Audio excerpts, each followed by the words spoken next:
Ethan Wells, a billionaire with power, prestige and everything but an heir, felt his world shatter with a single phone call. Just when hope had slipped through his fingers, a brave black woman named Elena, who once risked her life to save his, would change everything in a way he never saw coming. Before we dive in, drop a comment below to let us know where you're watching from. And if stories like this move you, be sure to subscribe and support the channel so you never miss a moment like this one. High above Chicago, in a glass-walled office on the 47th floor of Carlyle Holdings, Ethan sat alone. The skyline stretched around him, a kingdom he'd built, a city he'd conquered.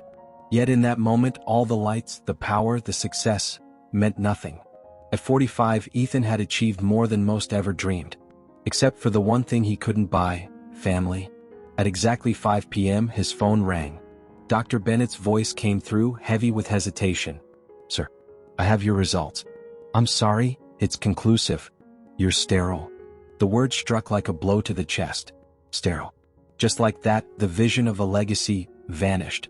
Desperate, Ethan begged for a retest, offered money, influence, anything. But Dr. Bennett's voice stayed steady, kind but unyielding. "There are some things," he said gently, "that even money can't change." Ethan's world spun. He had to get out, away from the walls, the silence, the word sterile echoing in his mind. He barely noticed the rain pounding on his windshield as he raced through the streets of downtown Chicago. His thoughts spiraled: rage, disbelief, grief. Then, in a blink, it happened. The car skidded on a slick corner. Tires screeched. Headlights flashed. Horns blared. Then everything went black. When Ethan opened his eyes, the first thing he saw was a woman's face. Steady. Calm. Fierce. Her name was Elena Rivera. She had been driving home from her job as a high school teacher on the south side when she saw the wreck. Without hesitation, she pulled over and ran toward the chaos, risking everything to drag Ethan from the crushed vehicle just moments before it erupted into flames. In the hospital, her face haunted him. Not from fear but something else. Something he couldn't explain. He called his assistant Hannah. "Find her." And she did. Elena wasn't just a teacher. She was a mentor to at-risk youth. A regular at local shelters. A quiet force in her community. What started as curiosity became something deeper: admiration. As soon as he was strong enough, he asked to meet her. When they sat face to face, Elena was reserved, gracious and real. There was no pretense. No performance. In her presence, Ethan felt something he rarely did: grounded. Weeks passed. His injuries healed, but Elena stayed on his mind. He thought about her calm in the chaos. Her quiet courage. So unlike the world he came from. Eventually he couldn't ignore it any longer. He reached out again, this time inviting her to dinner. She chose the place. A small, cozy bistro tucked into a quiet street on the south side. And Ethan Wells, the man who owned half of Chicago, showed up. Not as a billionaire, but as a man curious about the woman who saved his life. The atmosphere was warm and easy, nothing like the polished, stiff elegance of the places Ethan usually dined. As he stepped through the doors of the modest Southside bistro, he felt a strange sense of displacement. His tailored suit suddenly felt too sharp, too loud. Across the table, Elena sat comfortably in a simple navy dress, her smile soft and genuine. She looked completely at ease, while Ethan worked to quiet the unfamiliar nerves rising in his chest. "Thanks for meeting me," he said, his voice a little tighter than he'd meant. He wasn't used to feeling unsure, but tonight he did. Elena tilted her head with a faint smile. "Honestly, I didn't think you'd call. I figured a man like you might forget about the stranger who dragged him out of a burning car." Ethan shook his head, the honesty in her words grounding him. "Forget you? Not a chance. I owe you my life, Elena. I wanted to know the woman who saved it." As they ordered their meals, the conversation flowed with unexpected ease. Ethan listened, more drawn in with every word, as Elena spoke of her students, of the challenges they faced and the victories they fought for. She described running after-school programs, tutoring kids who had no one else, volunteering at shelters on weekends. There was a quiet fire in her voice. A purpose. The kind of purpose Ethan didn't often see in his world, where success was measured by net worth, not impact. Then her voice shifted. Softer now. Hesitant. Elena folded her hands on the table and took a breath. "There's something I've been meaning to tell you." She looked up, meeting his eyes. "I'm pregnant." with twins. For a moment Ethan's expression broke, surprise flickering across his face. But it passed quickly, replaced not with judgment but something else. Twins? He repeated, blinking. That's wow. His heart pounded, not from shock, but from something unfamiliar. A feeling that rose deep within him, unshaped, unnamed, but strong. It felt like instinct, like the quiet beginning of a desire to protect. Seeing Ethan's calm, Elena pressed on. I only found out a few weeks ago, she said, voice trembling. It's been a lot, and I've been trying to process it on my own. She paused, fidgeting with the edge of her napkin. I know it sounds strange. I just wasn't expecting any of this. Ethan nodded, his tone gentle. I can't imagine how overwhelming it's been, but you don't have to go through it alone. Elena offered a small smile, then looked down. I appreciate that, Ethan. But I don't want you to feel obligated. I'm not a project. The word stung, but he understood. Elena was used to standing on her own. Trusting someone like him wasn't easy. You're not a project, he said, leaning in. You're probably the most genuine person I've met in a long time. They finished dinner with light conversation and shared laughter, an effortless connection forming between them. In the days that followed, Elena lingered in Ethan's thoughts. Her laugh, her strength, her honesty. He didn't just want to help. He wanted to protect her. Not just from the weight of pregnancy, but from the judgment and solitude she carried so quietly. He could sense it, she wanted him around but on her terms. So Ethan made it easy. He started showing up more often, always careful not to overstep. A small gesture here, a thoughtful gift there. Prenatal vitamins, soft pillows, even a parenting book on twins. Each delivered with a casual grin to keep things light. Elena would roll her eyes, teasing him, but he could see the warmth behind her smile, the unspoken gratitude. They met in quiet corners of the city, cozy cafes, open parks, places where she felt safe. Little by little she opened up. Her fears, her dreams, her quiet worries about raising 2 children alone. And Ethan? He opened up too. About the diagnosis. About the life he thought he'd have, the legacy that slipped away. With her, he didn't have to be the CEO. He could just be.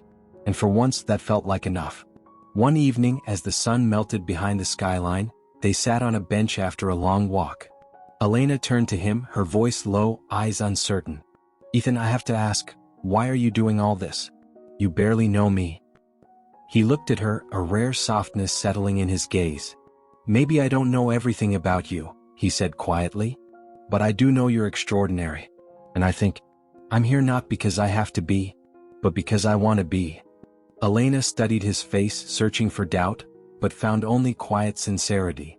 For the first time, she allowed herself to lean in, resting her head on his shoulder. They sat in silence, watching the Chicago skyline glow under a wash of twilight. A calm settled between them, soft, unexpected. For Ethan, the connection defied explanation. He just knew he wanted to be there, for Elena, for her twins. There was a bond, unspoken but real, that crossed every line their worlds had drawn. And for Elena, the crushing weight of doing it all alone began to ease, replaced by the steady comfort of someone who truly cared. But word traveled fast. Ethan's connection to Elena eventually reached his family, especially his sister, Clarissa. To her, Elena was an outsider, someone unworthy of the Carlisle name. Worse, she tried to pay Elena to walk away. When Elena found out, she was stunned and deeply hurt. She pulled Ethan aside. I appreciate everything, she said quietly, but we come from 2 different worlds. Worlds that don't mix easily. Ethan felt something shift. For the first time, he saw how much of his life had been shaped by image and expectation.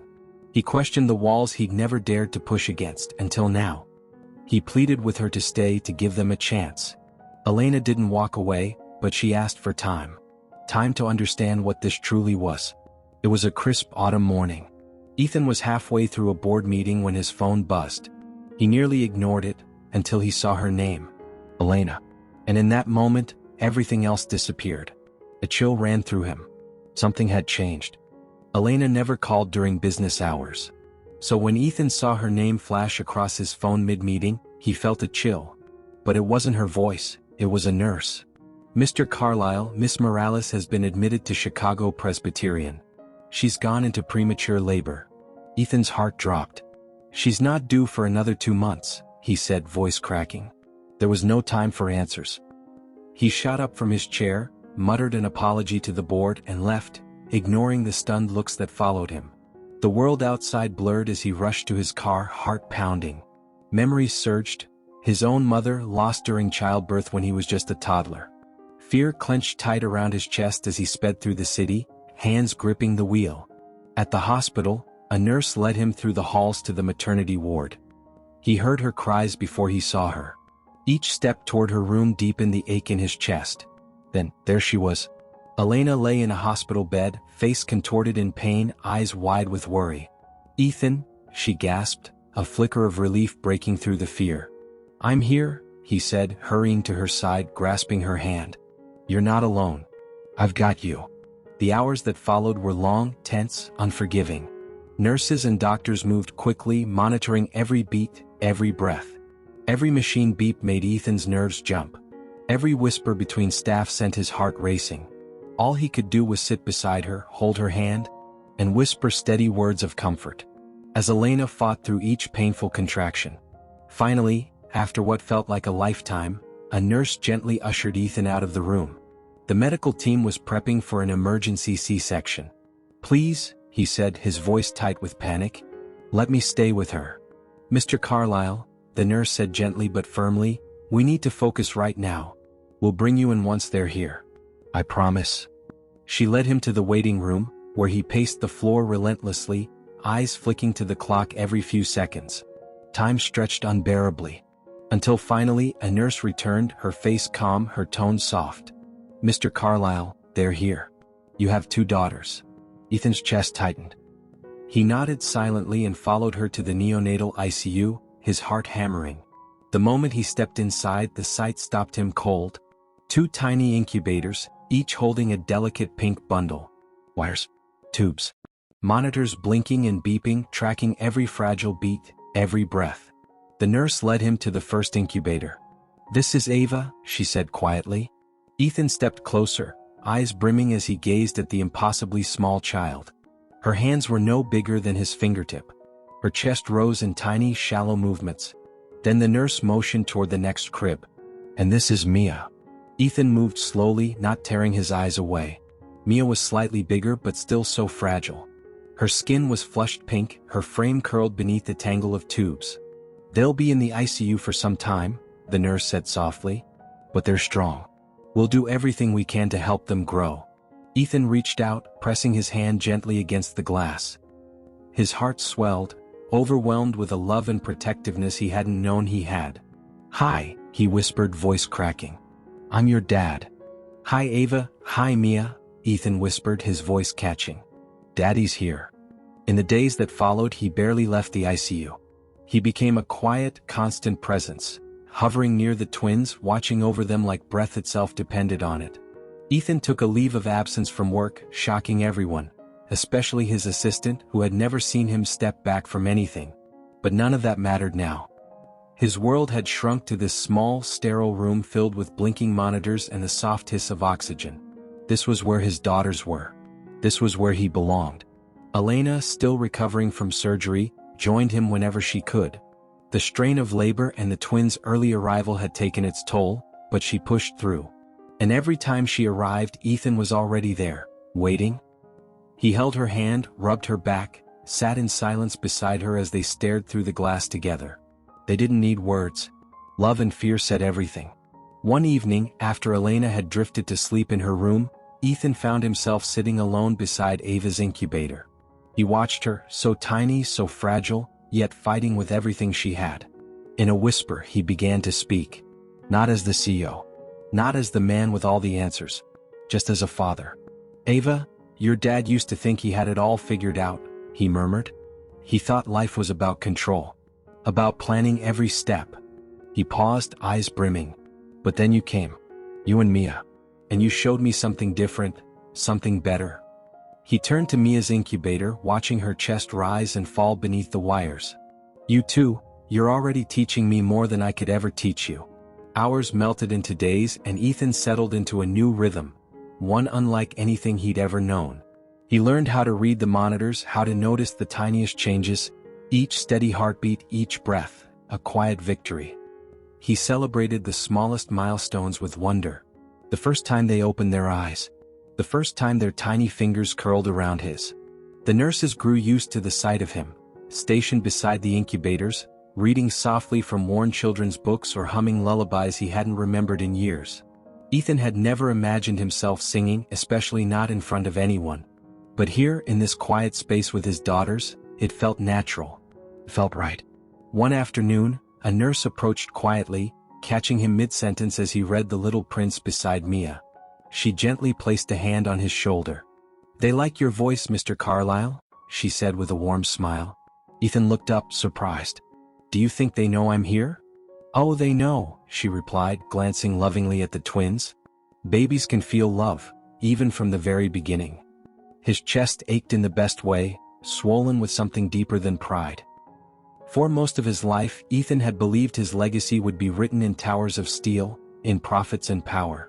But watching Ava and Mia sleeping, wrapped in a halo of quiet strength, he understood the truth. This was his legacy. 2 tiny, perfect lives. And he would give everything he had to protect them. Every single day. With every breath they took, every tiny movement, Ethan's attachment to his daughters deepened. An overwhelming wave of love and responsibility settled in his chest. He wanted to give them everything. To be there for every first word, every tear, every laugh. One evening, after Elena had visited and returned to her room, Ethan remained behind. He stood beside the incubators, hand resting gently on the glass, watching his daughters sleep. And in that moment, a quiet promise rose in his heart, unexpected but absolute. "I'll be here, Ava, Mia. No matter what," he whispered. Every step of the way. There, in that dim, humming room filled with monitors and soft beeps, Ethan Wells, the driven CEO who once measured life by numbers and deals, became something else entirely. A father. Fully. Completely. Irrevocably.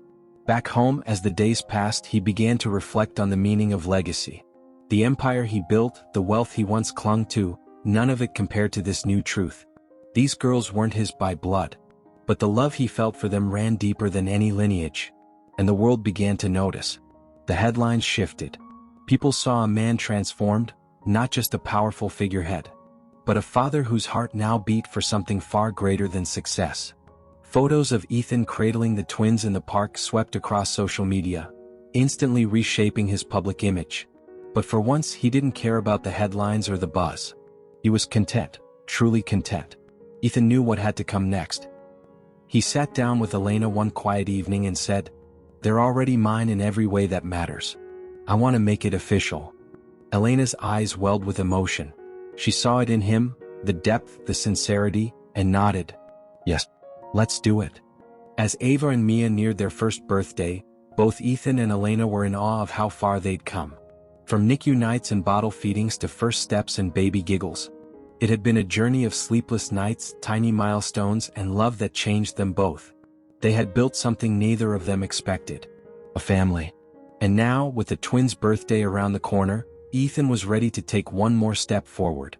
He had started planning something that once felt impossible. A proposal. Not with fireworks or extravagance, but with intention. He wanted to honor Elena the way she had honored him. With a life built on presence, trust, and quiet love. Elena had chosen the venue for the twins' birthday. A cozy, sun-dappled community center nestled in their neighborhood, surrounded by gardens and shaded by old oak trees. She loved it for its warmth and simplicity. It reminded her of childhood, of a life where what mattered most couldn't be bought. Ethan saw it too. And he knew this was the perfect place for what he was about to do. The day of the celebration arrived, and the center buzzed with laughter, hugs, and the joyful chaos of children. Bright balloons, handmade banners, and streamers filled every corner. Elena's personal touch in every detail. And in that beautiful, humble space, Ethan Wells, once a man consumed by power, prepared to ask the most important question of his life. At the center of the room, a small cake sat on display, Ava and Mia's names written in bright, cheerful icing. Their tiny hands reached eagerly toward it as Elena held them in her lap, smiling. From across the room, Ethan stood still, watching. There was something about the way she held them, so full of tenderness, so natural. The love in her eyes was unmistakable as she kissed each of their foreheads. And in that moment, something swelled inside Ethan. This was it. This was the life he had never known he needed. Not a life of boardrooms and deals, but of connection, quiet joy, and unconditional love. As laughter echoed around him, Ethan's heart pounded. He reached into his pocket, fingers brushing against the small ring box he'd carried all day. It felt heavier now, like it held not just a question, but every promise he hadn't yet spoken aloud. He had rehearsed this moment in his mind 100 times. But now, standing here, he realized words alone wouldn't be enough. After the cake had been cut and the room began to settle, Ethan walked over, gently taking Elena's hand. She looked up, surprised, but smiled. He guided her to a quieter corner, the warmth of her hand grounding him, giving him the strength to do what his heart had been ready for all along. Elena looked up at him, eyes filled with curiosity and love. There was something in Ethan's expression she couldn't quite name, but it stirred something deep inside her. "Elena," he began, his voice soft but unwavering, "I never imagined I'd find love like this." He glanced at the girls, then back at her. "You and the twins, you've changed everything for me in ways I'll never fully be able to explain." He paused, breathing in the moment, letting the weight of his words settle between them. "I used to think success meant numbers, buildings, something permanent people would remember. But you showed me something different. That legacy isn't about what we leave behind. It's about who we hold close, how we love." Tears welled in Elena's eyes. Her hand trembled in his. Ethan's voice was steady now, full of heart. "I want to spend the rest of my life building that kind of legacy. Not with titles or skyscrapers, but with you. In moments like this, simple, real, full of love." He reached into his pocket, pulled out the ring and looked into her eyes. "Elena, will you marry me?" A single tear slipped down her cheek. She had always known there was goodness in Ethan. But this depth, this vulnerability, it took her breath away. She nodded, her voice caught in her throat. Finally she whispered, "Yes, Ethan, yes."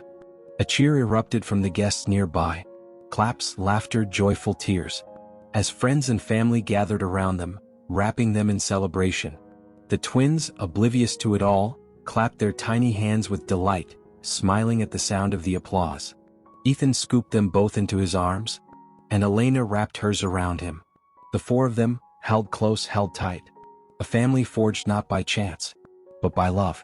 The celebration carried on, now layered with a deeper meaning.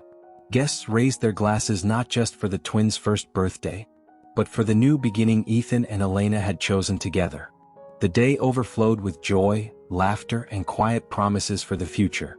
As the sun dipped low and the last guests offered their hugs and farewells, Ethan and Elena stayed behind at the community center, cradling the calm that followed the beautiful chaos.